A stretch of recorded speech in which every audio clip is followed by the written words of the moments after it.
Hola, buenas tardes a todos, tanto a los que estáis online como a los que estáis presencialmente aquí en el Centro Asociado. Bienvenidos a las jornadas de arte y memoria democrática. En primer lugar, quería agradecer un año más la colaboración al Ayuntamiento de La Coruña y a su concejal, Jesús Celemín. Es el tercer año, si no recuerdo mal, que realizamos una actividad vinculada a la memoria democrática, a la memoria histórica. Y bueno, para nosotros es un orgullo que cuenten con nuestro centro asociado para realizar este tipo de actividades. Creemos que, como ya dijimos en la primera sesión que hicimos hace 3 años, que es importante que esto se visibilice, que se recuerde toda la historia que supone y el esfuerzo que supuso este proceso de inicio de transición hacia esta memoria democrática, y más en los días que corren, ¿no? Entonces, bueno, muchísimas gracias, Jesús, una vez más, y a todo tu equipo por realizar estas sesiones y utilizar nuestro centro para divulgarlas. Muchísimas gracias.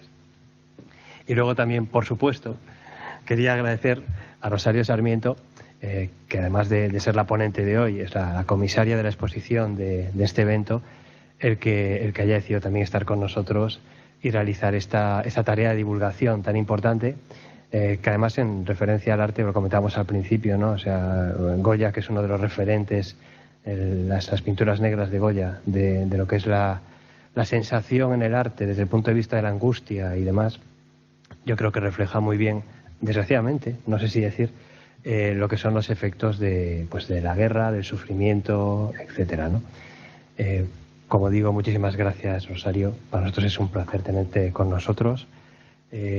Como los ponentes que pasan por nuestro centro asociado, es una estrellita más que nos ponemos, el poder contar con alguien de tu calado y de tu experiencia. Y bueno, y sin más, le cedo la palabra a Jesús, pero muchísimas gracias a los dos, de verdad.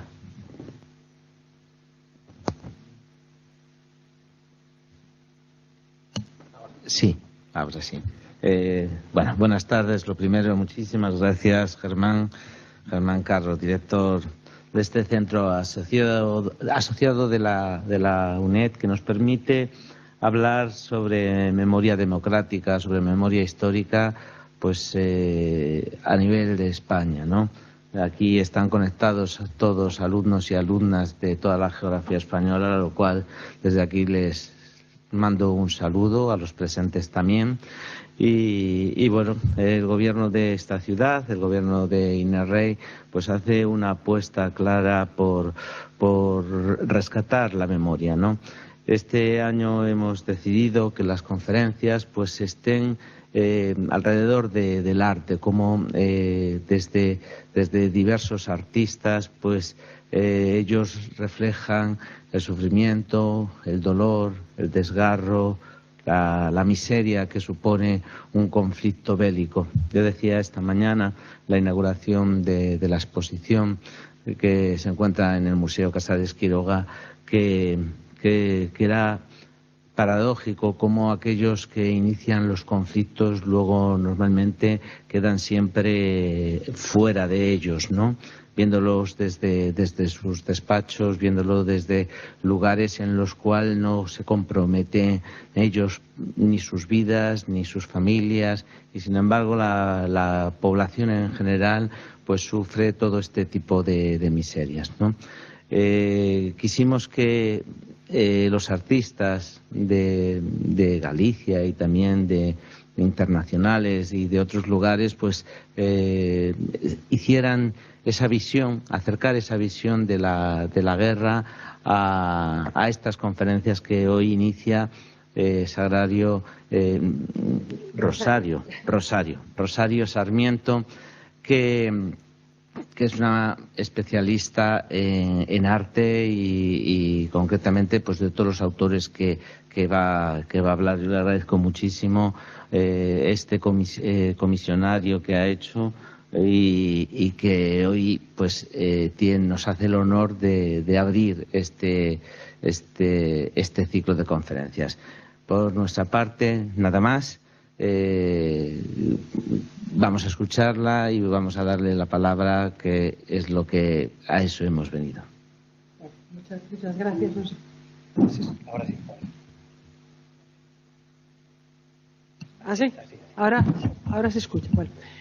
Bueno, buenas tardes a todos los alumnos y alumnas que nos están escuchando a través de los digitales, y muchas gracias, por supuesto, a la UNED por esta invitación, por supuesto al Concello da Coruña, a su concejal de Educación, Jesús Telemín, por esta invitación a poder participar dentro de toda esta actividad de arte, de creación plástica y memoria democrática, ¿no? Esta mañana, pues inauguramos esta muestra de arte y memoria democrática en la que, ya decíamos, como una pequeña referencia, un pequeño, digamos, resumen de lo que, yo ahora voy a hablar en esta charla, en la que fundamentalmente yo también voy a hablar de arte y creación plástica en la Galicia contemporánea, ¿no? Bien, pues no sé si hay que apagar o podemos ya empezar. Pues sí, podemos empezar.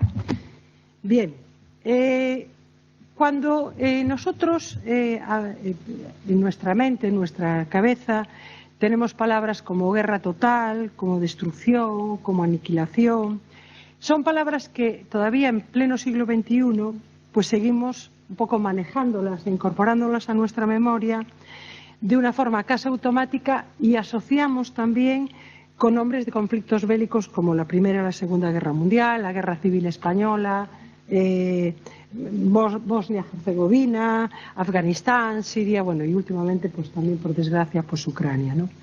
Y todas estas palabras de guerra, de destrucción, de aniquilación, que evidentemente son sinónimo del dolor que muchas personas anónimas y inocentes sufrieron y sufren en estos lugares, también asociamos con imágenes, ¿no?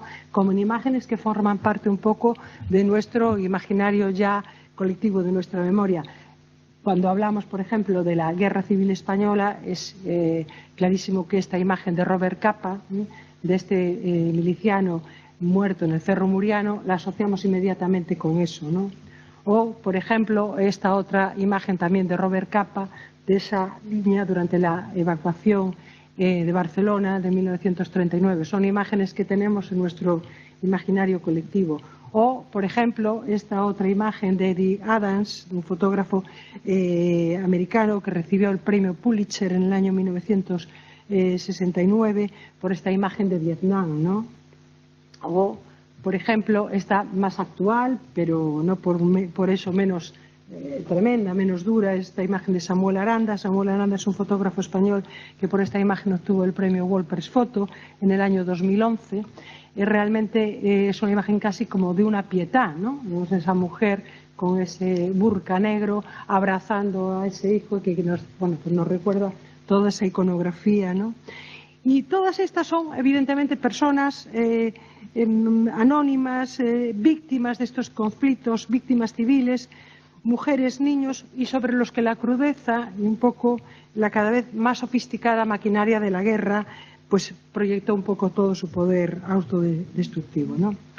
La guerra, por tanto, sus protagonistas, sus escenarios y sus consecuencias sí que han sido, dentro del arte contemporáneo, un tema sobre el que muchos creadores han trabajado, ¿no? Y han trabajado denunciando muchas veces los abusos, las atrocidades y el dolor que siempre deja tras de sí pues cualquier conflicto armado, ¿no? Si pasamos, por ejemplo, en este mosaico de nombres, pues vemos nombres como Goya, como Picasso, Robert Capa, Gerda Taro, ¿no? Su compañera, esa fotógrafa que murió en el frente de Brunete en 1937, es decir, que muere también en la batalla. Y ya si nos circunscribimos a los artistas más dentro del ámbito de la creación plástica contemporánea en Galicia, pues vemos nombres de referencia como Luis Xoane, por supuesto como Castelao o por supuesto como Díaz Pardo. También hay muchos más que veremos ahora a lo largo de esta charla, pues como Xaime Quesada, Leiro o Raimundo Patiño. Bien, pero vamos a ver, dentro de todas maneras, si nos ponemos dentro de la creación del arte contemporáneo y la pintura de historia, que es un poco el género del que va a partir todo esto, fue hasta finales del siglo XIX, incluso comienzos del XX, con algunas excepciones, un medio de relatar acontecimientos que eran considerados siempre como heroicos o grandiosos, ¿no? Y que siempre estaban un poco de alguna manera legitimados por motivos políticos y religiosos. Si nos circunscribimos al siglo XVII, ¿no? Esta es muy conocida de todo, la rendición de Breda de Velázquez. Aquí Velázquez relata la entrega de las llaves de la ciudad por parte de Justino de Nassau, que se las entrega, que era el gobernador holandés de Breda, se las entrega a Ambrosio de Spínola, que era el general genovés que estaba al mando de los tercios de Flandes, ¿no? Aunque evidentemente, y aquí, bueno, yo creo que no lo podemos ver, me parece, porque el ratón no nos permite, pero aunque Velázquez hace un poco referencia a la realidad bélica, vemos que presenta un poco ese fondo, ¿no?, de la imagen, un fondo con humo, ¿no?, que habla evidentemente de la destrucción, habla de la guerra, habla de la muerte, pero en cambio va a concentrar nuestra atención en este primer plano, donde están esas dos figuras, donde el general vencedor recibe casi con un afecto, es decir, está casi como dándole un abrazo, ¿no?, a ese enemigo vencido. Toda la composición, si os fijáis, tiene de alguna manera el objetivo de darle mayor énfasis a este gesto, ¿no? En tanto que los grupos de soldados, los holandeses a la izquierda como los españoles que están en el grupo de la derecha, no hacen más que enmarcar y acompañar. Aquí no hay mayor referencia a la guerra que ese fondo que aparece allí delimitado, ¿no? Es casi un abrazo casi como entre amigos, entre colegas, ¿no? Si pasamos a este otro cuadro, que es de Antonio Palomino, fechado también a finales del siglo XVII, en 1698. Este es un cuadro que está hecho poco después de esta batalla y está también entendido un poco casi como una conmemoración heroica, ¿no? Pero quizá mucho más si vemos este cuadro de Francisco Pradilla, ¿no? Pradilla, esta es la rendición de Granada, es un cuadro de finales del XIX. Y hay que decir que Pradilla fue de alguna manera el último gran maestro de lo que se considera la pintura de historia en España. Pradilla fue además director de la Academia Española de Roma y del Museo del Prado. Entonces, en esta escena lo que hace es un poco recoger esa entrega del rey Boabdil, ¿no?, y que entrega las llaves pues a los reyes católicos, ¿no? Hay que darse cuenta que es una guerra que duró 7 siglos, ¿no?, y que de alguna manera Pradilla la plasma de una manera sin víctimas ni dolor. Es decir, también es un poco como lo que veíamos ese antecedente de Velázquez, ¿no? Es decir, no hay ninguna referencia a la guerra, no hay víctimas, no hay dolor, no hay fuego, no hay nada, no hay destrucción. Es decir, la guerra está contada como un acontecimiento absolutamente histórico y pacífico entre dos bandos que, bueno, pues no tienen poco más que aportar, ¿no?, que decir. Y esta obra, además, la rendición de Granada de Pradilla, fue una obra que tuvo un extraordinario reconocimiento en su momento de crítica y de público, y fue además incluso considerada como una especie de cima de la pintura de historia. Bien. Pero esta manera muy académica de entender la representación de la pintura de historia, de entender la historia y de entender los conflictos bélicos, va a ser puesta en cuestión por un artista como es Francisco de Goya, ¿no? Bien. Goya va a ser el artista que va a empezar a marcar las líneas de modernidad de este género artístico, ¿no? En sus pinturas de levantamientos contra las tropas napoleónicas del 2 y 3 de mayo en Madrid durante la Guerra de la Independencia, la lucha de los mamelucos de 1814 y sobre todo los fusilamientos del 3 de mayo, el 3 de mayo los fusilamientos, él va a exponer dos temas cruciales que se complementan visualmente, ¿no? Por un lado, el violento ataque del pueblo madrileño, ¿no?, a las tropas de Murat, que es la mañana del 2 de mayo, y evidentemente la consecuente represalia del ejército francés, ¿no? Escoge para este último asunto la ejecución en una noche lluviosa, una noche ya casi de madrugada, en los alrededores de Madrid, y que evidentemente esto le va a conferir a la escena un enorme dramatismo, ¿no? Aquí vemos el valor, el miedo de los asesinados, ¿no? De los vivos también ese terror. Se une un poco la quietud de esa sombra también de los muertos, ¿no? Y sobre todo es interesante que destacar esa imagen de ese héroe, ¿no?, con los brazos levantados. Goya refleja esa luz del candil en esa blusa, en esa camisa de este hombre que levanta ante un gesto de terror ante la muerte, ¿no? Y ahí ya no hay ninguna heroicidad, porque luego vamos a ver en algún artista contemporáneo en Galicia, en concreto en Isaac Díaz Pardo, pues digamos una influencia enorme de esta obra de Goya. Bien, en la guerra que Goya relata no hay más héroes que los que de alguna manera intentan defender su vida y su dignidad, ¿no?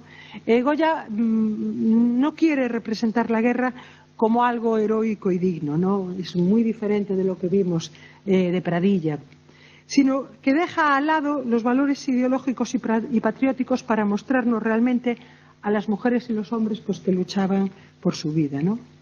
Bien, pero casi 2 siglos, bueno, aquí vemos otra imagen de los desastres de la guerra que después comentaremos, pero casi 2 siglos antes de que Goya plasmara, como hemos visto y como veremos también un poco más adelante, de una forma tan moderna, ¿no?, esta visión sobre la situación política de su país y las consecuencias de esa guerra de la independencia, el pintor y grabador francés Jacques Callot va a aparecer como una referencia en su manera de relatar un poco la ruindad y la brutalidad que siempre acompaña a la guerra, ¿no?, y que está por encima de cualquier lectura heroica o grandilocuente.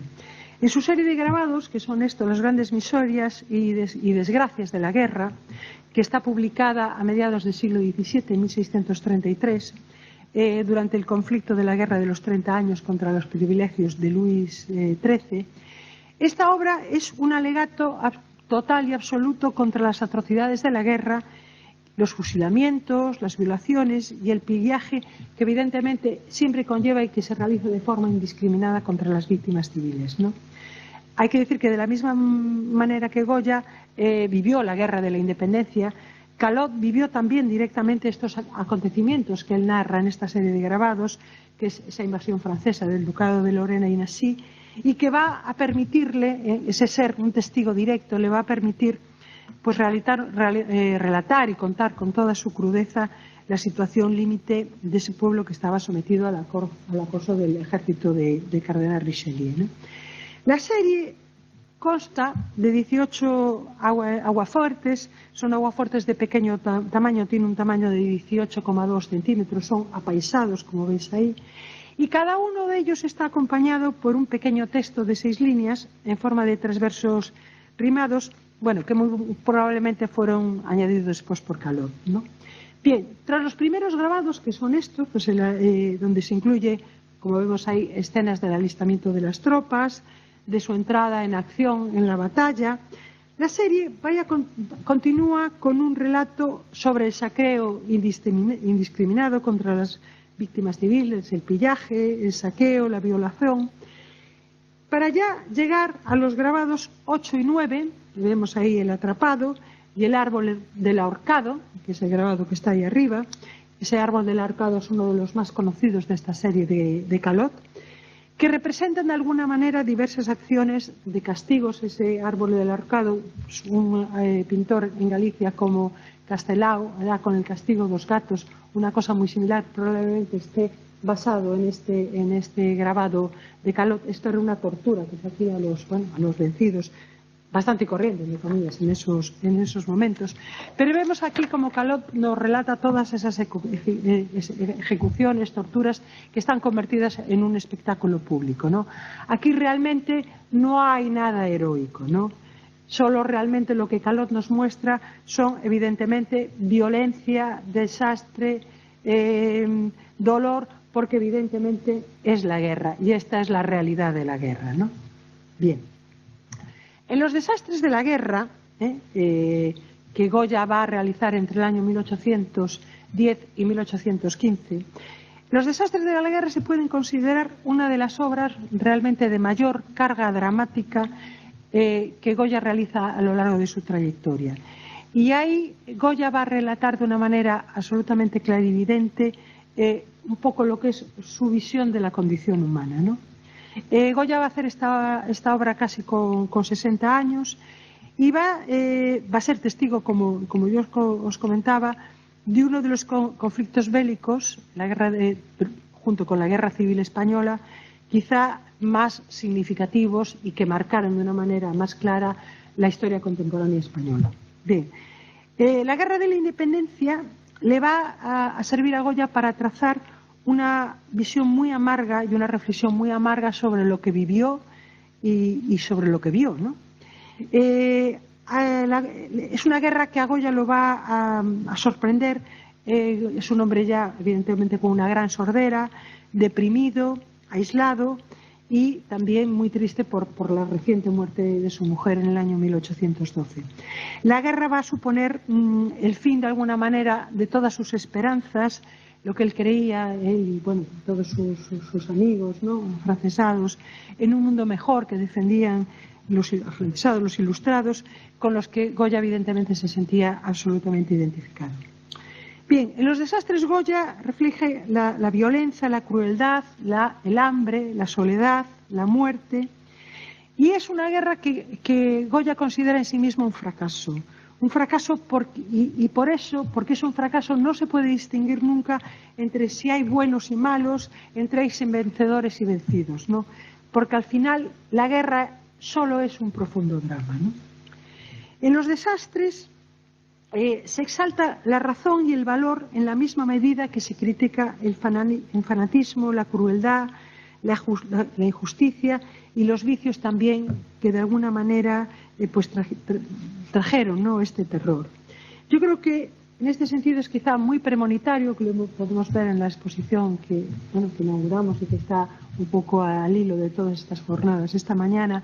Este grabado es el primer grabado de la serie, son tristes presentimientos de lo que va a suceder, ¿no? Vemos una figura que está arrodillada, con las manos abiertas, ¿no?, en una actitud suplicante, y que de alguna manera es una figura que simboliza pues es la soledad, evidentemente, la angustia de ese hombre frente a lo desconocido, frente al miedo de lo que va a suceder. Tiene ese miedo que parece casi como un cielo que le cae encima de la cabeza, es el caos y la destrucción que produce la guerra que está a punto de llegar, ¿no? Es la guerra, como hablaba antes, de los que tienen razón o los que no tienen razón. ¿Quién tiene razón? ¿Los que matan o los que mueren? ¿Los que mueren o los que matan, no? Es la guerra también de las mujeres dan valor, en las que, bueno, pues encontramos un personaje para el que quizá Goya le otorga un tratamiento siempre de mayor nobleza a las mujeres, ¿no? Porque ellas, para Goya, las mujeres representan un poco la valentía y la fuerza de esa población que lucha contra el enemigo, ¿no? Pero evidentemente es mucho más cruel, que lo veíamos antes. Esta estampa es la estampa número 30, se llama Estragos de la guerra. Es un grado realmente tremendo, tremendo. Para un historiador, Lafuente Ferrari definía un poco esto como quizá una escena, es evidentemente una escena de bombardeo sobre la población civil, y que sea probablemente la primera escena que aparezca un poco en toda la historia del arte, bueno, de historia del arte y por supuesto la historia del arte contemporánea, ¿no? Lo que sí que es cierto es que Goya concibe un poco esta escena casi como si fuera un puñetazo visual, ¿no? Es un poco, él trastoca las leyes de la perspectiva clásica. Vemos como la violencia, entendemos, de un bombardeo que ha destruido esa casa, ese lugar, ¿no? Ha desfigurado esos rostros, ¿no? Vemos figuras que están boca abajo, esas figuras de abajo, esas mujeres casi sin expresión, ¿no? Que en esa casa, en ese lugar que, bueno, que vemos ya casi arruinado, Pero lo que es interesante es que vemos que aquí los muertos, esos muertos que están ahí, han perdido su individualidad, ¿no? Y también, evidentemente, su dignidad como seres humanos, porque ya no son seres humanos, ¿no? Forman parte como de una masa. Os corpos retorcidos de esas mujeres y esos hombres se mezclan un poco indiscriminadamente, ¿no? Si nos fijamos en esta fotografía hecha por Robert Capa con ese mismo título, con ese mismo nombre, de los desastres de la guerra, esta es una foto hecha en España en el año 1937, vemos también como esa imagen, que intuimos que es un niño o un adolescente, también está boca abajo, no tiene individualidad, no tiene rostro, ha perdido su rostro, como en el caso de Goya, ¿no? Y si vamos a esta otra fotografía también de Capa, hecha también en España, en ese mismo momento, en el año 37, es una especie de bodegón, por llamarlo de alguna manera, pero vemos esos restos de lo que es ese desastre, ¿no? Intuimos una familia, unas personas que han tenido que dejar absolutamente todo lo que eran sus enseres próximos, sus cosas, sus fotografías, sus cosas próximas, y huir. Eso es la guerra, eso es el desastre de la guerra. Bien. Goya realizó sus desastres entre 1810 y 1816, pero él no los va a dar a conocer mientras vive porque evidentemente tiene miedo de alguna manera a la represión política, ¿no? del nuevo rey. Y será 3 décadas después cuando la Real Academia de Bellas Artes de San Fernando va a publicar la primera edición de sus grabados en el año 1836. Bien, un siglo después de la publicación de esa primera edición de los desastres de la guerra, otro suceso pues va a marcar de una forma también muy traumática la historia española contemporánea, el golpe de Estado de 1936, de julio de 1936, contra el gobierno de la Segunda República, que evidentemente va a cambiar y cambiará de una forma muy abrupta el devenir de la historia de España. Bien, Pablo Picasso es en esos momentos el artista español que tiene una mayor proyección internacional, ¿no?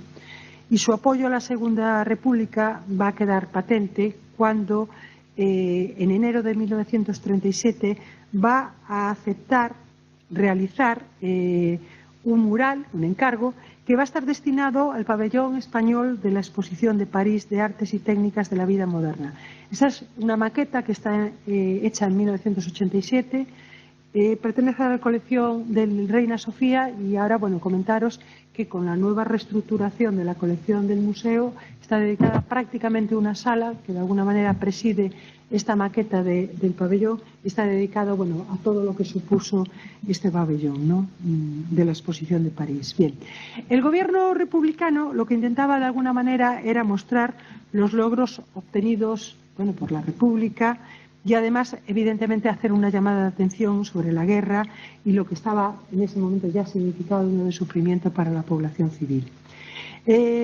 Picasso, bueno, pues se compromete evidentemente en la realización de ese mural, pero también la realización de una serie de aguafuertes que estaban destinados a recaudar fondos, bueno, pues a favor evidentemente de la causa republicana y que se venderían, bueno, incluso se regalarían por una cantidad muy simbólica. El resultado, digamos, de esta carpeta de grabados es Sueño y mentira de Franco. Sueño y mentira de Franco es un referente inexcusable a la hora de hablar o de estudiar o de hacernos cualquier referencia al Guernica, ¿no? En Sueño y mentira de Franco, Picasso se posiciona evidentemente a favor de la República y en contra del levantamiento militar que provocó la guerra. La primera de las dos estampas, que es esta, está datada el 8 de enero de 1937, Picasso la hace en un solo día, y la segunda entre el 9 de enero y el 7 de junio de ese mismo año, ¿no? Y ya en esta segunda estampa, en este segundo grabado, ya va a incluir algunos de los personajes que aparecen en el Guernica. Pues la mujer que llora y la madre con el niño muerto. Vemos en esta parte de aquí de arriba, abajo, y en esta parte de la izquierda, la mujer que llora, ¿no? Cada estampa, ambas las dos, están distribuidas en nueve viñetas, con 3 tiras en cada una y 3 recuadros en cada tira. Y Picasso las grabó sin preocuparse que una vez estampadas tenían que hacerlas al revés, por eso las vemos al revés, ¿no? Digamos que fue una forma de grabarlas muy rápidas, ¿no? En todas ellas, evidentemente, encontramos un repertorio de imágenes esperpénticas y casi bufonescas que le van a servir a Picasso, pues un poco para mostrar la crueldad y la devastación de la guerra. En la primera, pues vemos ese personaje protagonista, es como una especie de tubérculo, ¿no?, que aparece en todas las escenas, que él, bueno, pues quiere un poco significar con Franco, ¿no?, y todo, donde él vuelca un poco todo ese horror, toda esa rabia que él tiene, ¿no? La segunda ya mezcla esta nueva imagen pues con otros elementos que aparecerán ya después en el Guernica. Bien, Sueño y mentira de Franco son los prolegómenos. Bueno, este es un poema que él escribe, que aparece también en la carpeta, donde él escribe, bueno, pues toda esa reflexión también con rabia, pero todo esto serán los prolegómenos del Guernica, ¿no? Y Picasso va a pintar esta obra, va a pintar el Guernica, conmocionado evidentemente por la noticia del bombardeo de la villa de Guernica el 26 de abril de 1937, ¿no? Aquí vemos algunas de las imágenes que se pudieron ver durante, bueno, pues en los periódicos franceses, en los periódicos también americanos, gracias a los corresponsales de guerra que pudieron, bueno, pues un poco testificar lo que allí sucedió, ¿no? Y Guernica fue uno de los primeros bombardeos que fue planificado y realizado en una guerra europea sobre la población civil, ¿no? Digo uno de los primeros porque luego veremos que hubo, bueno, después nos hemos enterado también del bombardeo que hubo en la carretera de Málaga a Almería, que es anterior, eso es en febrero del 37 y esto pues es en abril del 37. Bueno, de una manera o de otra, digamos que esto es el acicate que hace que Picasso pinte el Guernica, ayudado de alguna manera por una de sus amantes novias en aquel momento que era Dora Maar, y también por las noticias que Picasso va a ver en la prensa internacional. Bien, el Guernica evidentemente es un alegato y un rechazo absoluto a la guerra y una obra acerca de cómo Picasso pues imagina un poco el sufrimiento y evidentemente donde Picasso, igual que Goya, va a representar la guerra a través de las víctimas civiles, ¿no? Y aunque no refleja de alguna manera la matanza de la población, sino una multitud de figuras que de alguna manera él va a representar en un escenario indefinido e intemporal, es una habitación donde representa todas esas figuras, con puertas y ventanas, bueno, que están de alguna manera pues iluminadas por esa luz, ¿no?, y de la lámpara. Y entonces, pues en esa habitación, pues digamos que lo hace atendiendo a una estructura piramidal, que era una solución, digamos, un poco académica, que él toma también del género histórico, de la pintura de historia, y coloca un poco a los protagonistas de esa terrible tragedia bélica. La mujer con su hijo en brazos, el soldado descuartizado, junto a su espada rota, el caballo con la herida en el vientre, la mujer que, bueno, pues que porta una lámpara, es decir, todas esas figuras que tanto conocemos y que han convertido evidentemente al Guernica en el gran icono de la pintura contemporánea del siglo XX, ¿no? Hay dos elementos además que de alguna manera incrementan este efecto dramático del Guernica, que son sus dimensiones. Imagino que, bueno, muchos de vosotros lo habéis visto, pues primero en el Casón del Buen Retiro y después en el Reina Sofía. Es un cuadro que mide 7,76 centímetros de largo, casi 8 metros y casi 4 metros de alto, ¿no? Y además el hecho, que esto es muy importante, de estar pintado con una paleta basada prácticamente en colores blanco, negro y gris, ¿no? Esto es algo que para muchos críticos que han hablado y han estudiado el Guernica es posible que precisamente aludiera a esas fotografías, a esos reportajes en blanco y negro que Picasso había visto en los medios de comunicación. Bien, lo que es cierto es que el Guernica es un referente de la historia contemporánea y un icono que evidentemente ha pasado a ser un elemento de nuestro imaginario visual.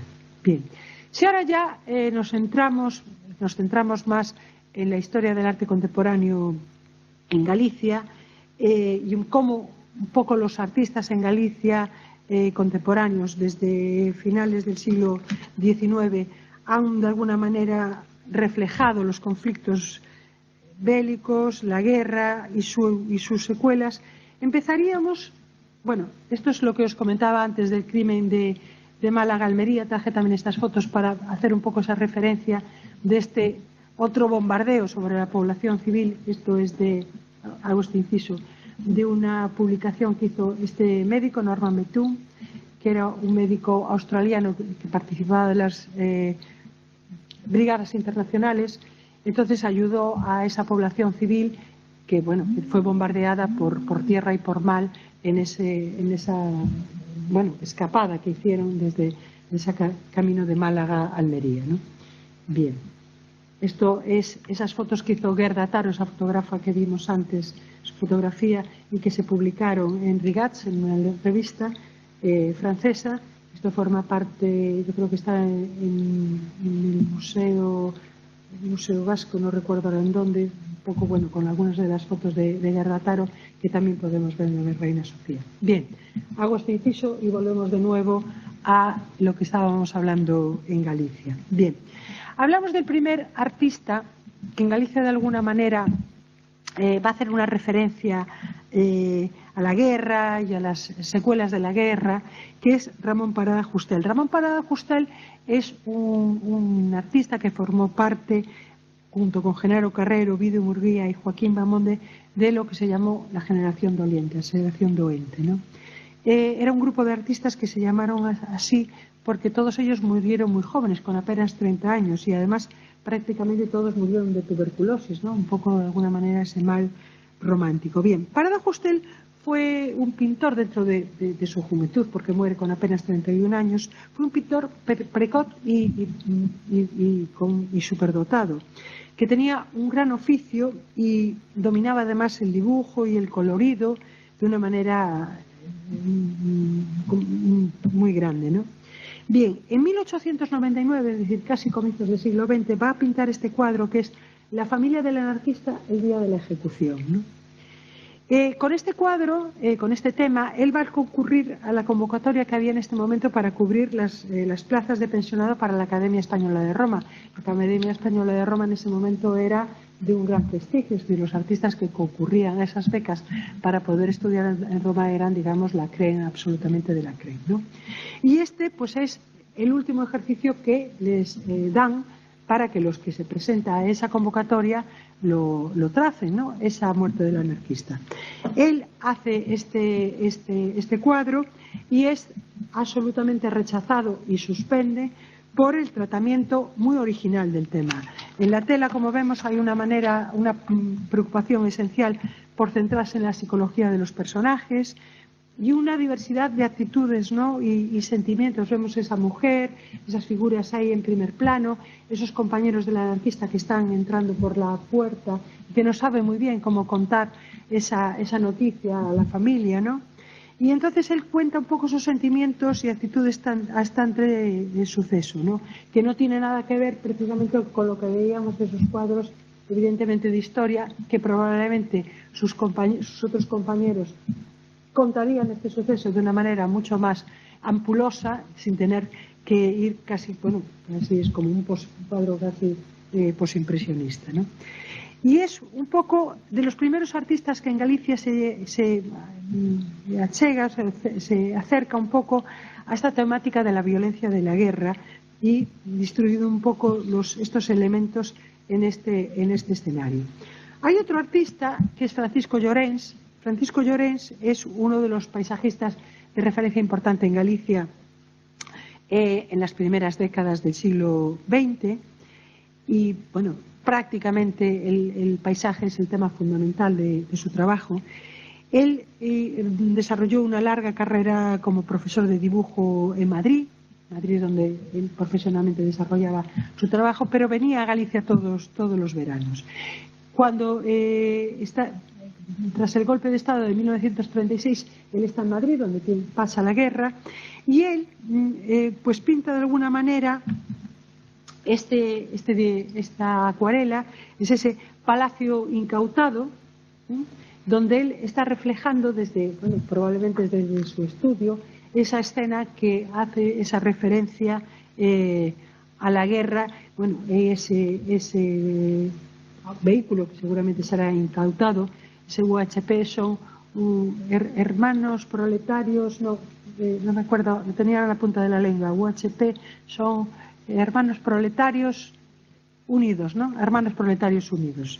Bien, que él, bueno, pues hace esa referencia y nos cuenta también, todo con bastante detallismo dentro de toda esa, digamos, manera que tiene él de relatar, bueno, pues lo que era su pintura.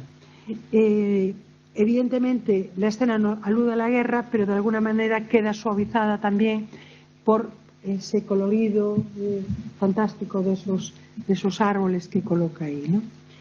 Bien, el golpe de Estado de 1936 y la tremenda experiencia tremenda y traumática experiencia de la guerra civil van a ser claves para el posicionamiento y la denuncia de muchos artistas que evidentemente en Galicia van a contribuir y contribuyeron a todo lo que fue un poco la modernidad, ¿no?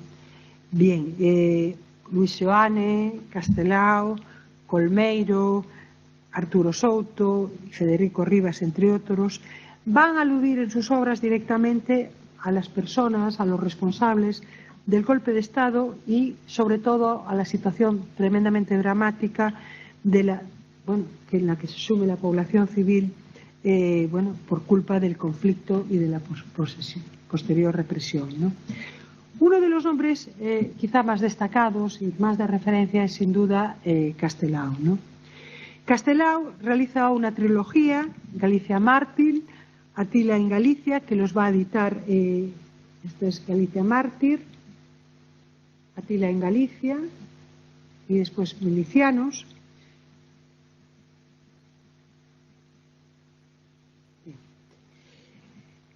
Los dos primeros, Galicia Mártir y Atila en Galicia, se van a editar en Valencia en el año 1937 y ya Milicianos se imprime en Nueva York en 1938. Pero tanto en unos como en otros, él va a hacer, expresa, digamos, su postura de defensa de la República, ¿no? Bien, según el historiador José Manuel López Vázquez, desde el punto de vista estilístico, Galicia Mártir, donde se incluyen obras tan de referencia que después va a pasar a óleo como la última, a derradeira lección do mestre, ¿no? O no enterran cadáveres, sino enterran semente. Atila en Galicia con estampas como Castigo Menor, donde hay una referencia clarísima a los desastres de la guerra con ese grado de lo mismo, o Antes muerta que aldrasada, antes muerta que violada, ¿no? Con esa referencia al Volabelún de Goya. Bien, aquí de alguna manera Castelao va a jugar un poco con una ingenuidad consciente, evidentemente, que le va a llevar a sintetizar las formas, ya no un poco a una supresión más de los detalles, ¿no? En cambio, ya en Milicianos, por la libertad honesta antifranquista, ya Castelao nos plantea una vocación quizá más expresionista, ¿no? Y va a realizar pues una obra quizá mucho más moderna, ¿no? Acentúa un poco la esencialización de las figuras y hay también un tratamiento quizá del paisaje con un poco con una mayor expresividad, ¿no? Y figura también potencia ese trazo y la materia que de alguna manera le da un cierto aire de modernidad, también influenciado seguramente por todo el grabado alemán de esos años. Bien. Otro autor también de ese momento que con una aportación importante a esa reflexión sobre el tema de la guerra es Arturo Souto, ¿no? Arturo Souto es un artista que va a participar activamente en la propaganda republicana. Él realiza dibujos, carteles, ilustraciones para revistas como El Mono Azul, El Barco Rojo, Nueva Cultura, Hora de España. Pero entre todas ellas va a destacar este álbum, el álbum de Busos de Guerra, que va a publicar en Valencia en 1937.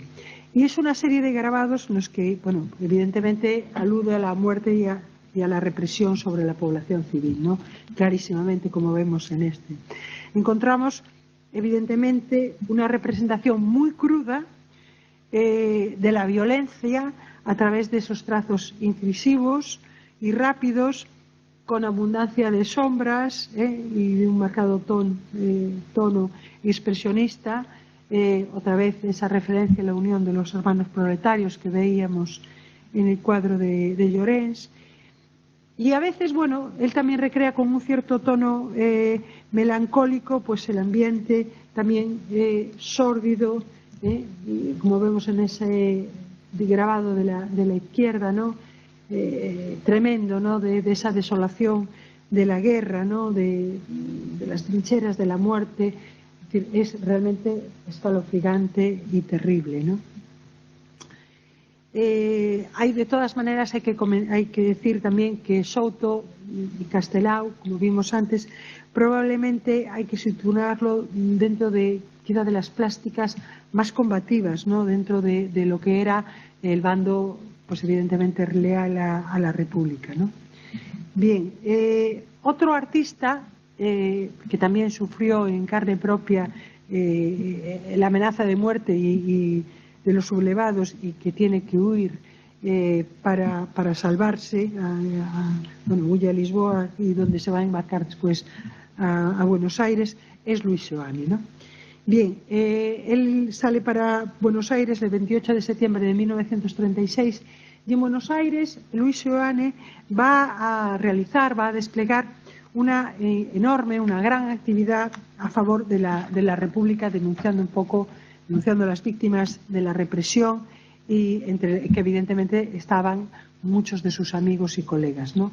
Vemos esta tinta china de la guerra, que es realmente como un baile absolutamente macabro, con esas caretas, pero es durísimo, ¿no?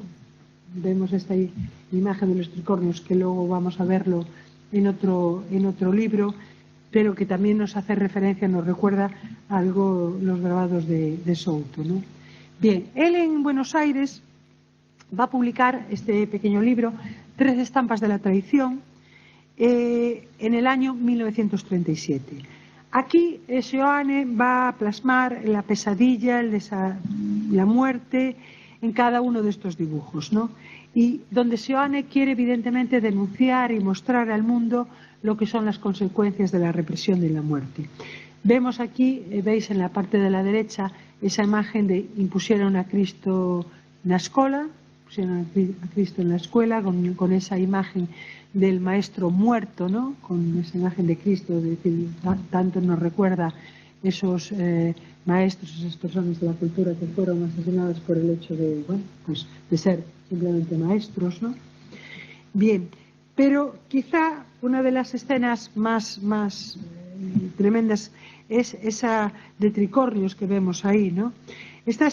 Aquí Seoane, en esta escena, fue una de sus primeras imágenes que se publica en Buenos Aires y la va a publicar en la revista Resol en 1938 y de alguna manera se utilizó para las campañas de campañas de propaganda a favor de la Segunda República que se hicieron desde Argentina, ¿no? Y que evidentemente vemos en esos tricornios que está muy próximo, lo veíamos también, ese mismo elemento iconográfico en esa tinta de la guerra, y que aquí puede de alguna manera recordarnos a las imágenes de Castelao, ¿no? Bien. También otro de los artistas de esta vanguardia histórica en Galicia es Manuel Colmeiro, otro de los grandes protagonistas del movimiento renovador. Vemos estos dibujos que se titulan Terror en Galicia, en los que, bueno, pues de alguna manera Colmeiro también con un trazo rápido, es casi como un apunte, ¿no? Pues vuelve a hablarnos de la muerte, de la destrucción. Aquí vemos una aldeana, una mujer que de alguna manera está sujetando pues esa cabeza del marido o del hijo que está muerto, o los muertos en la cuneta, el fusilamiento. Esto son de año 36, cuando todavía Colmeiro no se ha marchado, no se ha exiliado a Argentina. Esto ya del año 37, Soledad o Despedida de los niños de la guerra, son también tremendos, son los recuerdos que él pinta ya exiliado en Argentina, pero de toda esa en realidad terrible que tuvo que vivir, ¿no? Bien. Evidentemente la guerra civil en Galicia y también en otras partes fuera de Galicia, pero va a abortar el desarrollo de toda una generación de artistas, bueno, pues que evidentemente unos mueren, otros tienen que exiliarse, algunos mueren como el caso de Francisco Miguel o Camilo Díaz Baliño, el padre de Isaac Díaz Pardo. Otros sufrieron también la experiencia de los campos de concentración, como Uxío Souto, estuvieron en la cárcel, como Mario Fernández Granell, pero la gran mayoría, como los que hemos comentado ahora, se exilian. Pues es el caso de Seoane, el caso de Maruja Mayo, de Granell, de Castelao, etc. Bien, entre los que vivieron y fueron víctimas directas de la represión y de la violencia está Camilo Díaz Baliño. Camilo Díaz Baliño fue pintor, ilustrador, escenógrafo y un gran intelectual. Fue un artista que se formó en la Escuela de Artes y Oficios de aquí de esta ciudad de Coruña.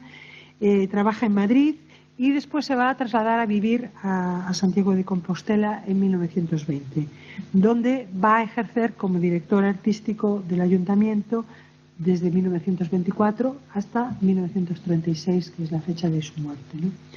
Bien, a comienzos del inicio de la guerra, Camilo es detenido y a finales de julio es llevado a prisión, ¿no?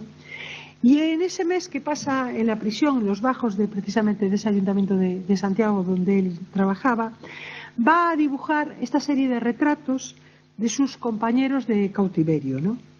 Hay que decir, bueno, para muchos de los alumnos, de las personas que nos oyen, que Camilo Díaz es uno de los protagonistas de un libro que seguro que algunos de vosotros, de ustedes, habrán leído, que es el Lápiz do Carpinteiro, de Manolo Rivas. Es ese pintor, ¿no? Hace referencia a Camilo, ¿no?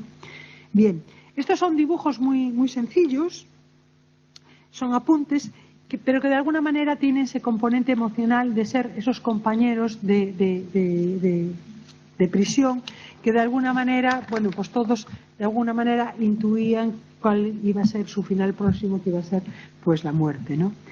Y bueno, ese testimonio rápido. Posteriormente al fallecimiento, a la muerte de Camilo, fueron colocados esos textos, que eso ya lo hizo su propio hijo Isaac, ¿no? Y creo que fueron hechos por un profesor que también había sido director del colegio Selmire de Santiago, Xosé Teixeira. Bien, estos dibujos na cadea de Camilo de 1936 van 10 años después a tener un homenaje de su hijo Isaac Díaz Pardo en este cuadro, Os Afogados, ¿no? Fechado en 1946.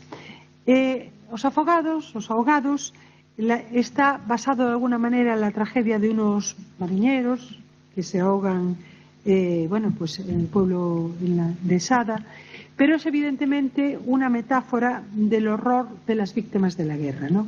De los paseados y fusilados como su padre. Para representar esta escena, Díaz Pardo va a utilizar una composición muy clásica. Él va a dividir la escena en varios planos, con una gradación de distintos tonos de luz para cada uno de estos planos. El primero sería de alguna manera ese cuerpo sin vida de ese marinero que aparece pegado a la barca.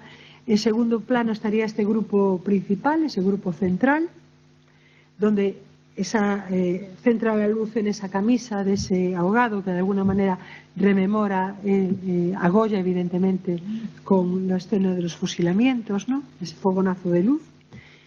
Bien, y en el fondo casi en penumbra un poco esos grupos de personas que lloran mientras contemplan la escena. Bien, hay que fijarse que tanto esa figura de la ahogada del primer plano como el que está en el segundo plano tienen un tiro en la sien, es decir, son ahogados, pero que tienen un tiro. Es el tiro, evidentemente, de esos fusilados. Ahí está ese homenaje de Isaac a su padre, pero estamos pensando que es el año 1946 y evidentemente no podía haber una comunicación explícita en ese momento de lo que suponía el cuadro. Por eso, digamos, que Isaac lo encubre, digamos, dentro de esa metáfora. Bien. Otro de los artistas que también, pues sufrieron las consecuencias de la guerra es Ushio Souto. Ushio Souto, él va a vivir la guerra desde la experiencia de los campos de refugiados, ¿no? Y posteriormente también el exilio. Ushio Souto es un escultor que se forma en la Escuela de Bellas Artes de Madrid y va primero a ser profesor en Asturias, en Mieres, y después, posteriormente, en Galicia, en el Instituto de la Estrada. Bien, cuando llega al inicio de la Guerra Civil, deja Galicia y se marcha a Barcelona, y una vez rematada la guerra, pues tiene que marchar, exiliarse a Francia, y como muchos de otros republicanos y personas, va a permanecer en el campo de concentración de Argelers-sur-Mer, ¿no? Donde llegaron a haber 100.000 personas confinadas, ¿no? Hasta que, él finalmente puede marcharse de allí y se exilia en México, ¿no? De todo lo que él vivió y vio en aquel campo de concentración, pues de alguna manera quedó reflejado en esos dibujos, y en este otro dibujo también tremendo, ¿no? El campo de concentración, que evidentemente refleja con toda crueldad pues esa dureza, la tristeza.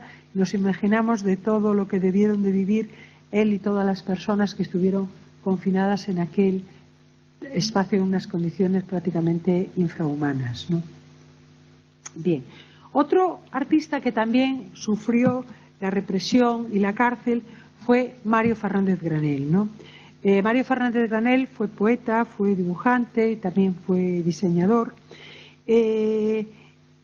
dentro también del ámbito surrealista como su hermano Eugenio, aunque evidentemente tuvo una menor proyección y conocimiento que Eugenio Fernández Granell.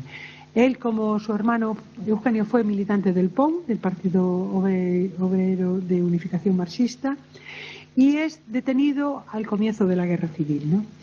Primero es condenado a muerte y finalmente se le concede la libertad después de pasar 7 años en la cárcel, ¿no? Él empieza a trabajar como muralista, pero en el año 1957 se marcha a Venezuela, donde trabajó fundamentalmente como editor, como diseñador gráfico. Y en Venezuela hace una serie de exposiciones y pinta estas estampas amargas y vivientes de una guerra civil en 1977, es decir, prácticamente casi 15-20 años después, ¿no? Que son dentro de su poética surrealista, pero son recuerdos muy vivos de la guerra, de lo que fue de la cárcel, del apresamiento y la cárcel, hechos con ese lenguaje surrealista, con ese cromatismo muy nítido, ¿no? Esa pintura muy plana, pero figuras muy esquemáticas, pero que no dejan de ser todavía ese recuerdo tan triste y tan tremendo de esa memoria que 20 años después seguía estando absolutamente viva en su recuerdo, ¿no? Bien. Uno de los grandes referentes del arte abstracto, hasta ahora todos los artistas que hemos visto pues han trabajado, hacían una referencia con un lenguaje figurativo, muchos con unos dibujos más o menos rápidos, más o menos de trazo muy fácil, muy sencillo, porque lo que trataban era de reflejar con esa expresividad ese momento que estaban viviendo. Pero realmente bajo un lenguaje abstracto prácticamente ningún artista va a reflejar lo que es la crudeza de la guerra y la represión, con excepción de Leopoldo Nóvoa. Leopoldo Nóvoa Es un artista que, bueno, nace en Salcedo, en Pontevedra, pero también muy joven se marcha con su familia, es exiliado. Su padre era un diplomático republicano, entonces tiene que marcharse con su familia, siendo muy joven, a Montevideo, ¿no? Bien, él estará después en Buenos Aires, luego posteriormente a París. Pero a mediados de la década de los años 90, Novoa va a mostrar por primera vez una serie de obras pictóricas muy dramáticas. Es esta serie Next Time the Fire, Cercano al Fuego. Es una serie, un título que él lo toma del Apocalipsis. Es toda una declaración de principios, de la barbarie, un poco de la sociedad y del fracaso de una sociedad ante la barbarie, de la guerra y de la destrucción, ¿no? Un poco lo que Novoa trata de transmitir en estas obras es una visión sobre un mundo que está desesperanzado, donde la destrucción, la guerra y el sufrimiento de alguna manera y la muerte pues nos acompañan casi a diario, ¿no? Detrás de esos alambres que hay ahí, ¿no?, en esa parte superior del cuadro, esto está hecho con cenizas, ¿no? Esos huecos que hay ahí, está, bueno, pues las noticias que él veía y conocía de la guerra de Bosnia, de Bosnia-Herzegovina, ¿no? Esos alambres, de alguna manera, él quiere reflejar lo que suponía ese paso que se le cortaba a los refugiados de esa guerra, ¿no? Y es una pintura que de alguna manera él quería ensalzar ese caos, esa destrucción y ese grito un poco contra todo eso, ¿no? Está hecha, Leopoldo está trabajando en este momento con cenizas, y esas cenizas también de alguna manera quieren reflejar esa falta de esperanza ante el futuro. Bien, durante las 4 décadas que duró la dictadura franquista en Galicia, van a trabajar algunos artistas que van a transmitir en sus obras pues un poco el posicionamiento frente a la guerra, pero también frente a cualquier tipo de violencia y totalitarismo, ¿no? Una de ellas es Mercedes Ruibal. Mercedes Ruibal va a ser de las pocas mujeres artistas, bueno, pues que va a desenvolver de alguna manera una parte importante de su trabajo en Galicia durante el franquismo, ¿no? Ella, en una etapa de madurez, y ya dentro un poco de un expresionismo que caracterizaba su trabajo, va a realizar unas escenas absolutamente, digamos, de posicionamiento contra esa barbarie, contra la guerra, y las que va a denunciar precisamente todo esto. Esta es la guerra de Vietnam, pero sobre todo va a ser un suceso tan dramático como es el golpe de Estado de 1973 contra la Unidad Popular y el presidente Salvador Allende, que se suicida, como sabéis, en el Palacio de la Moneda el 11 de septiembre de 1973, con lo que ella pintará estas 2 obras, Con Chile en el corazón y La muerte de Allende, que es posterior. En ambas figuras ella les coloca esas rosas rojas, esas flores rojas, ese símbolo del socialismo, bueno, que estaba gobernando en Chile y que de alguna manera cae con ese golpe de Estado y supone el fin con la muerte del presidente Allende, ¿no? Ese fin también pues de todo lo que suponía esa esperanza, y ella quiere hacer de alguna manera un poco ese guiño también a lo que podría y debería de ser pues esa nueva esperanza y la paz, ¿no? Bien. También es interesante el trabajo que desarrolla Xosé Conde Corbal. Esto es una carpeta de grabados que le hace o Fardel la Guerra. El Fardel la Guerra es una carpeta que él imprime, realiza en 1986, pero por el 1936-1986 porque está hecha a partir de todos los recuerdos que él tiene, que él vivió, de toda esa represión, de todo, bueno, pues ese horror de la cárcel, de la represión, de esas mujeres que son, rapadas por su apoyo a la República, etcétera, etcétera, ¿no? De todo ese dolor vivido por miles y miles de personas. Él trabaja con una estética expresionista y en toda esta carpeta hay un enorme sentido narrativo, ¿no? y visual también. Bien. deforma de alguna manera esas figuras y evidentemente están marcadas por ese expresionismo y también una cierta denuncia social que de alguna manera lo va a conectar con el grabado de entreguerras. Bien. Otro artista que va a ser una referencia absolutamente inexcusable dentro de toda esta generación de artistas de los años 60 y 70 es Xaime Quesada. Bien, Xaime Quesada fue pintor, grabador, diseñador, fue también ilustrador, cartelista y un artista que tuvo un gran dominio del oficio y de la técnica que le va a permitir pues una gran versatilidad en su obra, ¿no? En su obra van a ser constantes los motivos y referencias a Goya y sobre todo fundamentalmente a Picasso, ¿no? Y luego lo que va a haber en la obra de Quesada, una denuncia casi constante, sobre todo en esas obras de los años 60 y 70, a los conflictos, a las guerras de Vietnam, de Camboya y a todo su huella de destrucción. Bien, esta es una obra de los inicios, El Valle de los Caídos, de 1960, en la que ya él hace una expresión muy crítica, ¿no?, de la realidad, un poco por la expresión de esas figuras expresionistas. Otra de las pinturas en las que él ya hace, bueno, aquí la influencia evidentemente de Picasso es total y absoluta, del régimen franquista, es El Dictador, del año 1961. Vemos un poco esa iconografía muy agresiva y punzante, ¿no? La referencia al Guernica. Y posteriormente, este es el Holocausto, también a la serie negra, que va a estar inspirada pues en guerras y en los campos de concentración y en todo el drama humano, bueno, pues en este caso de la Segunda Guerra Mundial.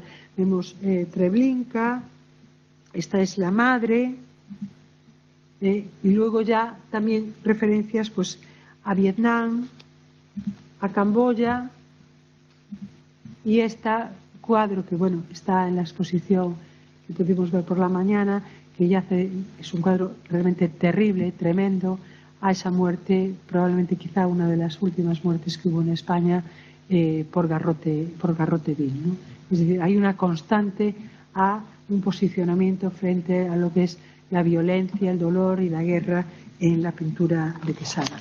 Bien, de esta misma generación, vamos a ir un poquito más rápido, está Raimundo Patiño. Raimundo Pantillo también es un pintor e intelectual autodidacta y de alguna manera un hombre con un temperamento bastante atormentado que se refleja un poco en su trabajo. Él hace estos dibujos, estas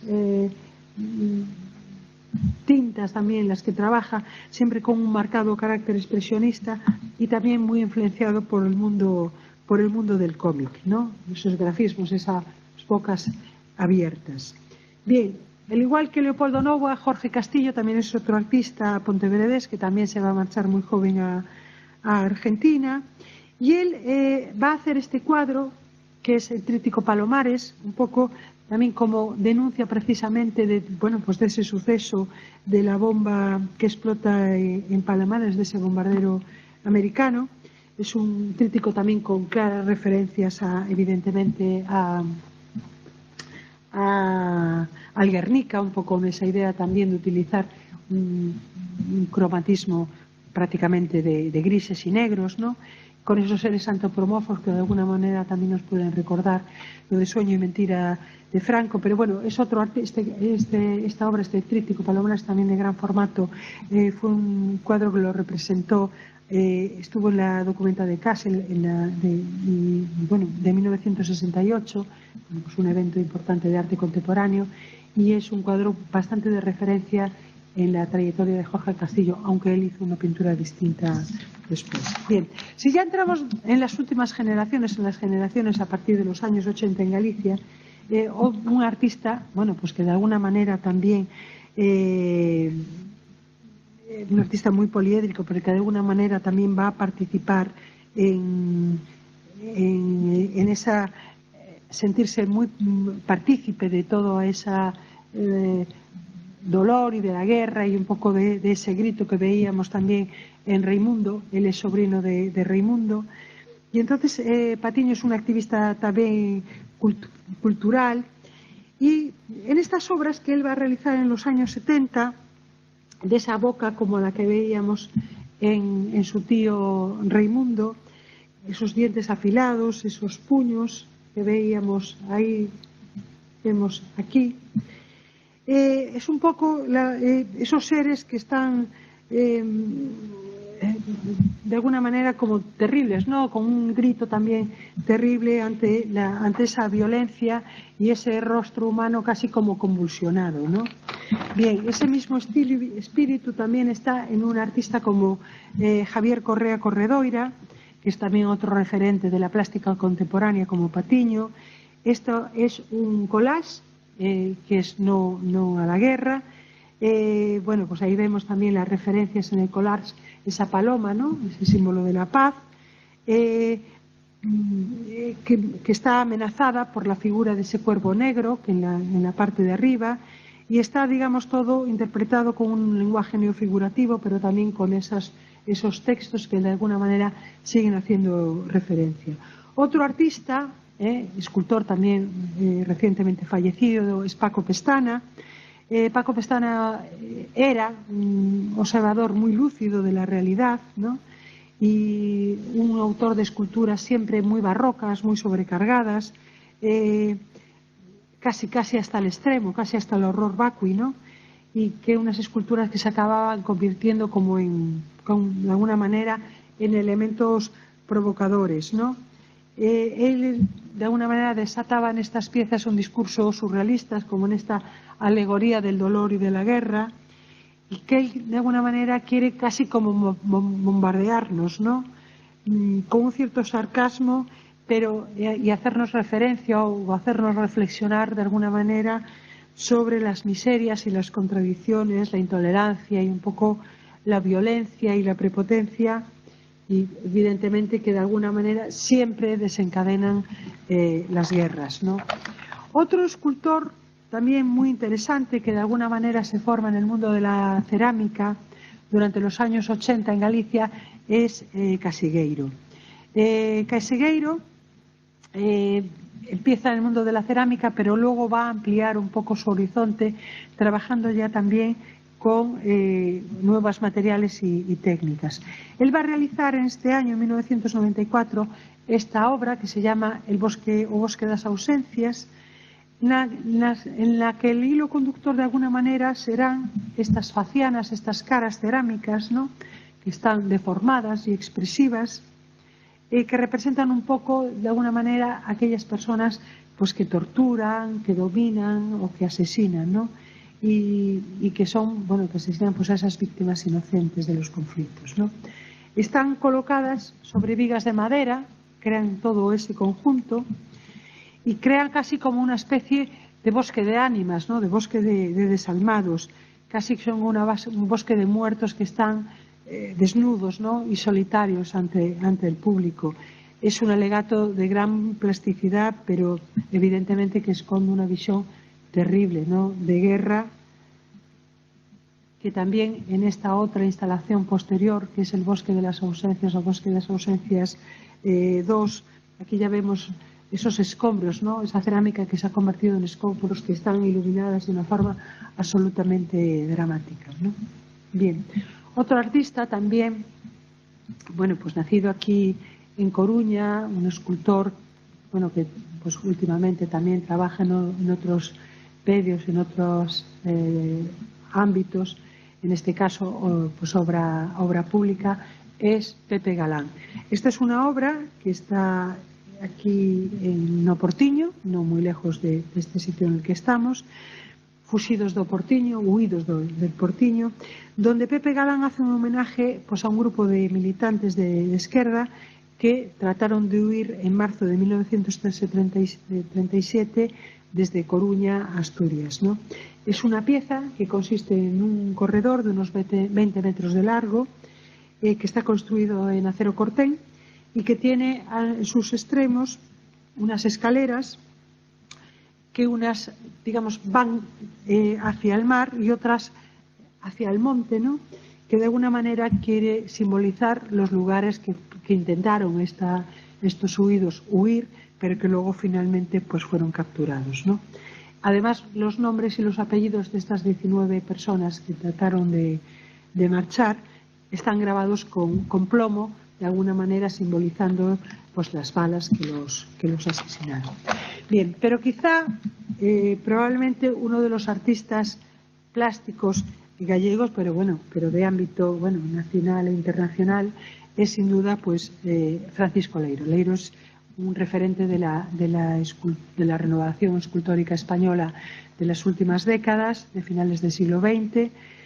Pero Leiro también es un artista, es un hombre que se ha sentido en algunas de sus obras y en algunas de sus exposiciones solidario y comprometido de alguna manera un poco con las catástrofes, con el dolor, con la guerra, y en esculturas que de alguna manera pues emocionan un poco por su fuerza expresiva. Bien, esta obra, Molido, hace referencia al molo molido que las mujeres en Galicia llevaban en la cabeza para llevar pues pesos y demás, pero en este caso es una mujer que lleva en su cabeza el cadáver de su hijo muerto. Esto formó parte, esta estructura detrás. Hay una foto de una exposición que se pudo ver en el año 2015 en el kiosco Alfonso, que unía una sala de exposiciones en Coruña, una sala municipal, con fotografías que hacían referencia a esos conflictos y las que de alguna manera Leiro se había inspirado para trabajar en estas piezas, ¿no? Bien, ese molido de alguna manera que amortigua, vemos que es esa mujer, esa madre, que lleva ese cadáver de su hijo en la cabeza, y vemos cómo realmente la sobriedad en el tratamiento de la madera, ¿no? Que está trabajada y desbastada, acrecientan, digamos, ese impacto emocional. Es una figura absolutamente estática, casi sin expresión, pero que está aportando el drama de ese hijo muerto en la cabeza. Acordaros de esa primera fotografía que veíamos de Samuel Aranda, que de alguna manera era casi también una piedad de esa madre que abrazaba al hijo. Estamos un poco en ese mismo tema, ¿no? Bien, otra escultura es esta Franja, es un grupo escultórico, aquí lo vemos mejor también con esa fotografía, que evidentemente son esas figuras femeninas con ese gesto tremendo, dramático, con esos brazos que están elevados hacia el cielo, y evidentemente están como si fueran unas plañideras de una moderna casi tragedia, ¿no? Están haciendo ese grito de dolor ante evidentemente esa franja de Gaza, esa guerra de Gaza, ante ese dolor y ante también y destrucción de esa guerra, ¿no? Leiro, de nuevo, a partir de esa imagen, de esa fotografía que él ve en los medios de comunicación, como Picasso también se había visto, ¿no? Esas imágenes del Guernica que él utiliza en su subconsciente para pintar ese gran mural, pues Leiro utiliza estas imágenes que él ve en la prensa, o había visto en la televisión, para dar vida a esas esculturas, ¿no? Que en ese momento él llamó pues esculturas sentidas, se llamó en esa exposición, ¿no? Y bueno, pues son imágenes que evidentemente dialogaban con esas fotos, ¿no?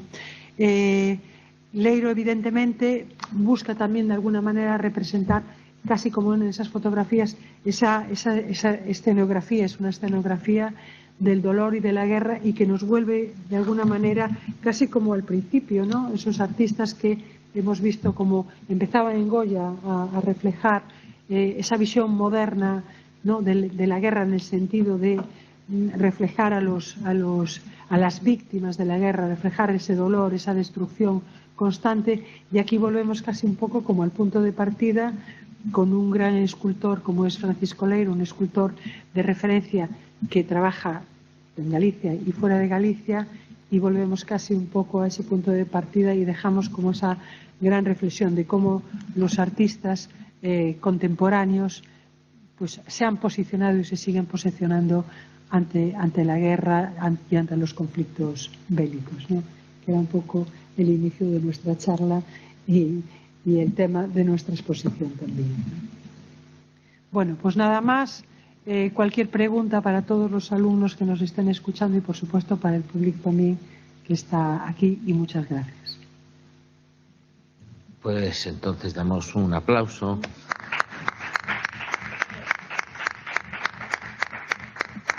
Muchísimas gracias. Yo no sé si hay alguna pregunta, cómo podemos saberlo. Tenemos tiempo para preguntas. No sé si Ana quiere. Bueno, no sé si los que estáis aquí.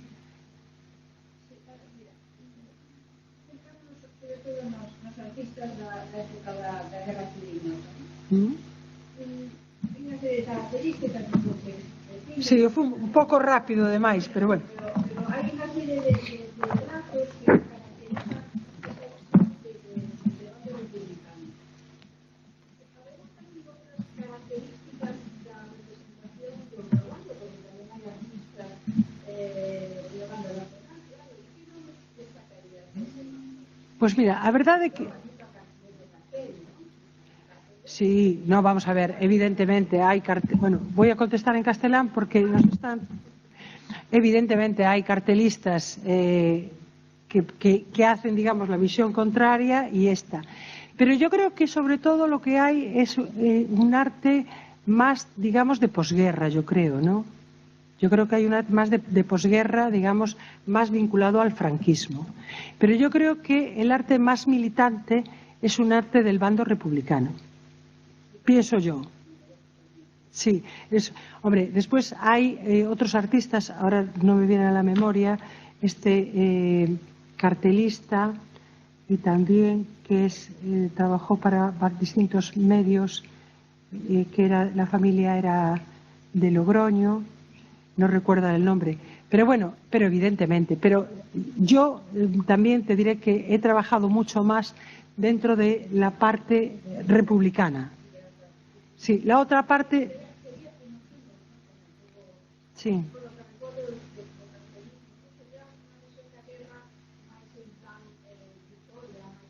Evidentemente. Bueno, vamos a ver, también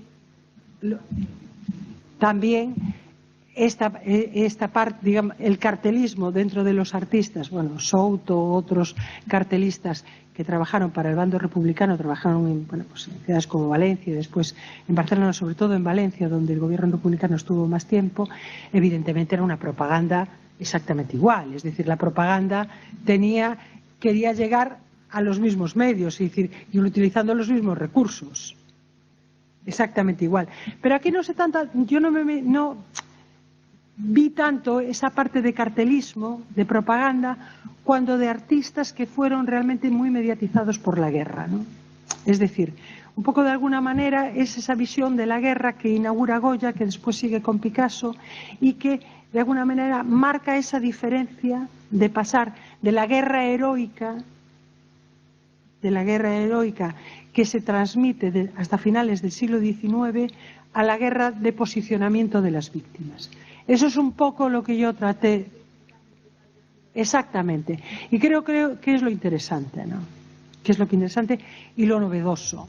Es decir, y luego, bueno, aquí son los artistas, evidentemente, que trabajan en Galicia. Fuera de Galicia hay muchísimos más. Yo he trabajado fundamentalmente con los artistas de Galicia, ¿no? Pero porque esas mismas visiones también se dan, ¿no? Pero como vemos en un artista como Quesada que la influencia de Goya y de Picasso es total y absoluta, ¿no?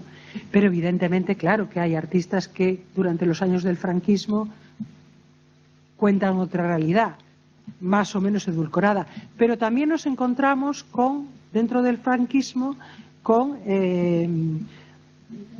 vamos a ver, con artistas que, por ejemplo, van a trabajar dentro del mundo de la abstracción y que son también, de alguna manera, utilizados como emblema del propio régimen, ¿no? Que este es el caso de González Robles con los artistas como Tapies, como Lucio Muñoz, todos los artistas de la abstracción que se llevan a las Bienales de Sao Paulo y se llevan a las Bienales de Venecia, en un momento que, por otro lado, pues la figuración es, digamos, más el arte más oficial, que es el caso bueno, que comentaba yo hace unos días de María Antonia Dans. María Antonia Dans es una artista que en los años 50 pinta figuración frente a lo que en ese momento supone modernidad, entre comillas, que es la abstracción, que son unos artistas que por otra parte están contra el régimen. Pero sí que evidentemente hay una arquitectura del fascismo o del régimen, y hay unos pintores que evidentemente van a pintar en muchos casos una figuración de acuerdo con el régimen, evidentemente, sobre todo pintura figurativa. Sáenz de Tejada. Sáenz de Tejada, es que lo tenía en la punta de la lengua. Sáenz de Tejada es un cartelista, es un pintor, pero bueno, fue el gran cartelista, digamos, el lado contrario, que pudo ser Souto o otros cartelistas de la República, ¿no? Que hay muchos más, ahora no recuerdo. Pero Sáenz de Tejada, digamos que hacía el lado contrario, ¿no? El lado contrario. Pero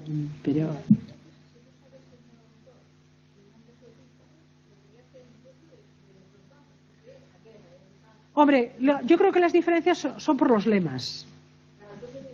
Son por los lemas. Claro, porque vamos a ver, la propaganda de la guerra al final sigue siendo la misma, pero una cosa es un lema y otra cosa es otro lema. Yo no los he comparado y no los he estudiado, pero esto sí evidentemente está estudiado.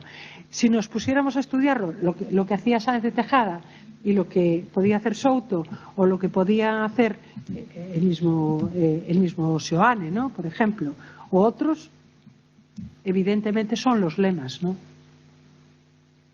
o lo que quieren vender, lo que quieren representar. Pero yo de alguna manera aquí, digamos que centré sobre todo en el impacto, ¿no?, el impacto de la guerra, y es una cosa también que de alguna manera en las conferencias de las que vamos a tener durante este mes y el mes próximo se va a hablar, porque una de las ponencias que yo comentaba hoy por la mañana, que me parece que es la del día 13 de diciembre, es muy interesante porque se va a hablar precisamente de la creación en los campos de concentración, que es un tema muy poco conocido, el caso de Ursio Souto, ¿no? Bueno, pues en Argelers-sur-Mer, los campos más tremendos, bueno, de hacinamiento, no era de concentración, pero casi, ¿no?, que hubo en Francia. Ahí hubo muchos artistas, que incluso hubo gente que llegaron a tener, artistas o creadores que había allí. Claro, fueron 500.000 las personas, 500.000 republicanos que pasaron a Francia, y 100.000 personas allí llegaron a ver, ¿no? Hicieron como una especie de pequeñas casetas, por llamarlo de alguna manera, en las que realizaban actividades culturales, y dentro de eso, dentro del horror que vivían allí, bueno, pues había como una especie de concursos de pintura, de dibujos, se daban clases, es decir, que había esa actividad cultural, vamos a llamarlo de alguna manera, allí, ¿no? Y muchos de esos artistas pues crearon, muchos más de los que conocemos y que nos hablarán de esto, que es un territorio realmente inexplorado, ¿no?, o poco explorado. Muy bien. Bueno, pues muchísimas gracias. Vamos a dejarlo. No sé si hay alguna más. Digo online. O... Sí, si no nos han pasado nada. ¿Perdón? Es indiferido. Es indiferido. Bueno. Bueno, si no nos habrían pasado las preguntas. Creo que nos comentaron que podría haber alguna otra pregunta, pero... No sé. Claro, yo al ser esto no...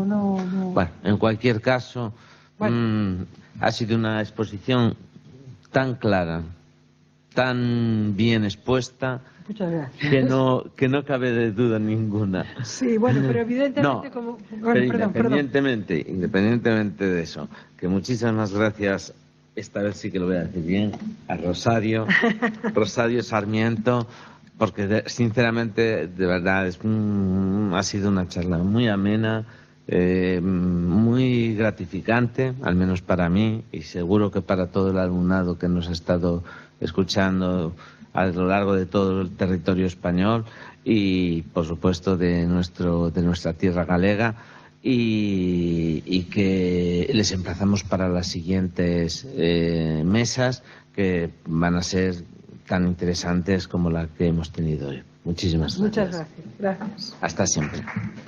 Bueno, pues vamos.